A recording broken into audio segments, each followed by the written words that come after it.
যুদ্ধের একটা স্বভাব আছে, একবার শুরু হলে সে আর কারো কথা শোনে না। তাকে আপনি থামতে বলবেন, সে শুনবে না। তাকে আপনি সীমা শেখাতে চাইবেন, সে রেগে যাবে। যুদ্ধ যেন এক বেয়াড়া কিশোর, যে রাগে ক্ষোভে নিজের ঘরই ভাঙচুর করে বসে। এই মুহূর্তে ইরানকে ঘিরে যে যুদ্ধ চলছে, সেটাও ঠিক তেমনই।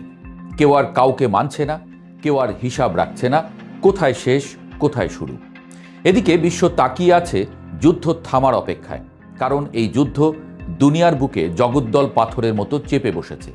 কবে কিভাবে থামবে এই ভয়ানক ধ্বংসযজ্ঞ? ধ্বংস এখন আর কোনো খবর নয়, বরং নিয়ম। একের পর এক গুরুত্বপূর্ণ স্থানে হামলা হচ্ছে।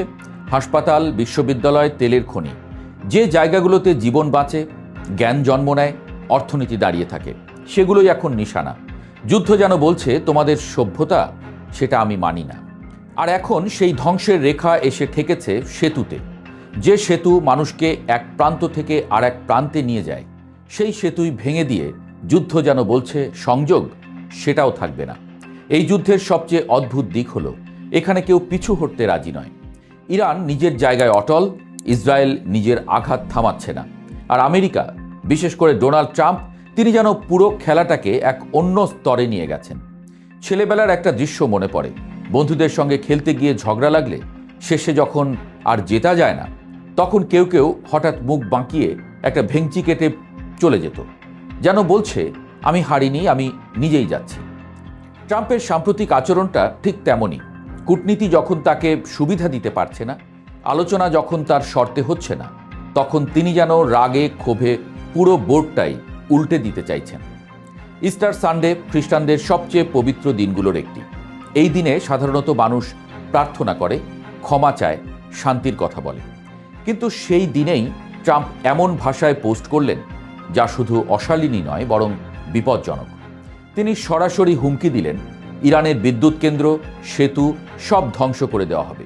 কথার মধ্যে ছিল রাগ, হতাশা আর এক ধরনের অস্থিরতা।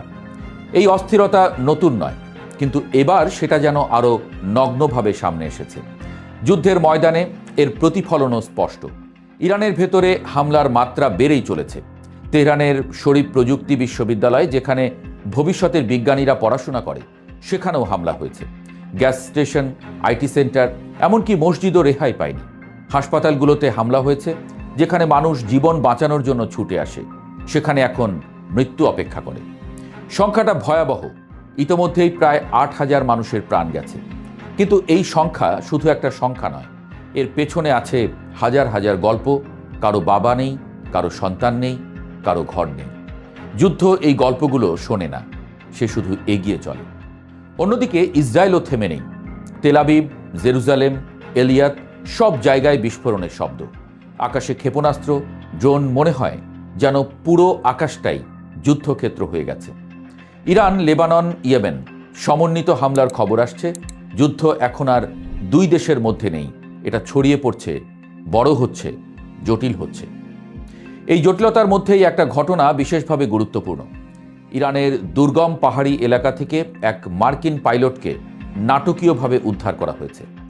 এই ঘটনাকে চাইলে সতর্ক বার্তা হিসেবে দেখা যেত, কারণ যদি ইরানি বাহিনী তাকে আগে খুঁজে পেত, তাহলে পরিস্থিতি সহজেই জিম্মি সংকটে রূপ নিতে পারত।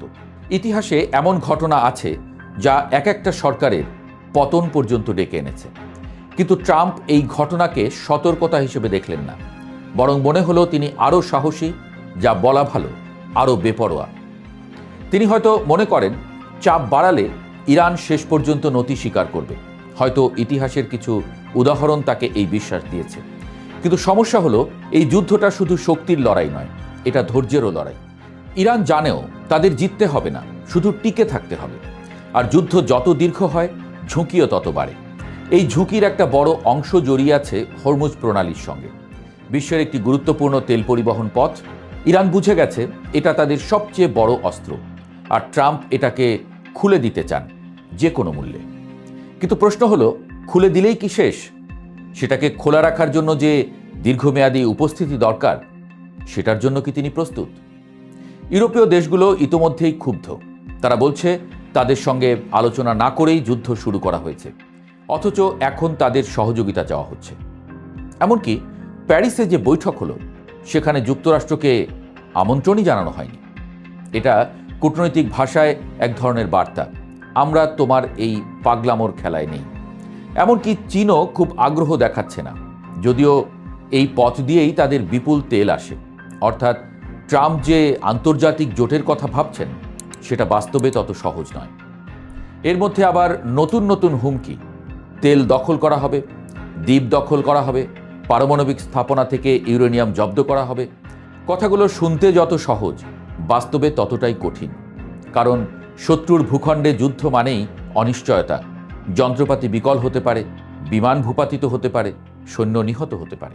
ইতোমধ্যেই কয়েকটি মার্কিন বিমান হারানোর খবর এসেছে। কিছু ভূপাতিত হয়েছে, কিছু উদ্ধার অভিযানে ধ্বংস করতে হয়েছে। এগুলো শুধু সামরিক ক্ষতি নয়, এগুলো প্রতীক, যুদ্ধের অনিশ্চয়তার প্রতীক। সবচেয়ে বড় প্রশ্ন হলো, এই যুদ্ধ কোথায় গিয়ে থামবে? এই মুহূর্তে তার কোনো উত্তর নেই, কারণ কেউ থামতে চাইছে না। ট্রাম্প ভাবছেন চাপ বাড়ালে সব মিটে যাবে, ইরান ভাবছে টিকে থাকলেই তারা জিতবে, ইসরায়েল ভাবছে নিরাপত্তা নিশ্চিত না হওয়া পর্যন্ত তারা থামবে না। আর এই তিন চিন্তার মাঝে আটকে গেছে পুরো বিশ্ব। যুদ্ধ যেন একটা আগুন, যেটা শুরুতে ছোট ছিল কিন্তু এখন তা ছড়িয়ে পড়ছে চারিদিকে। কেউ পানি ঢালছে না, বরং সবাই নিজের মতো করে তেল ঢালছে। ফলে আগুন শুধু বাড়ছে আর তার তাপে পুড়ছে মানুষ, শহর, ভবিষ্যৎ। শেষ পর্যন্ত হয়তো কোনো একদিন এই যুদ্ধ থামবে। সব যুদ্ধই একসময় থামে, কিন্তু প্রশ্ন হলো তার আগে কত কিছু ভাঙবে, কত জীবন যাবে, কত শহর ধ্বংস হবে। এই মুহূর্তে দাঁড়িয়ে মনে হচ্ছে যুদ্ধ আর কোনো নিয়ম মানছে না। আর যখন যুদ্ধ নিয়ম মানে না, তখন সে শুধু ধ্বংসই ডেকে আনে। আর সেই ধ্বংসের মাঝখানে দাঁড়িয়ে মানুষ শুধু একটাই প্রশ্ন করে, এই যুদ্ধ কি সত্যিই দরকার ছিল?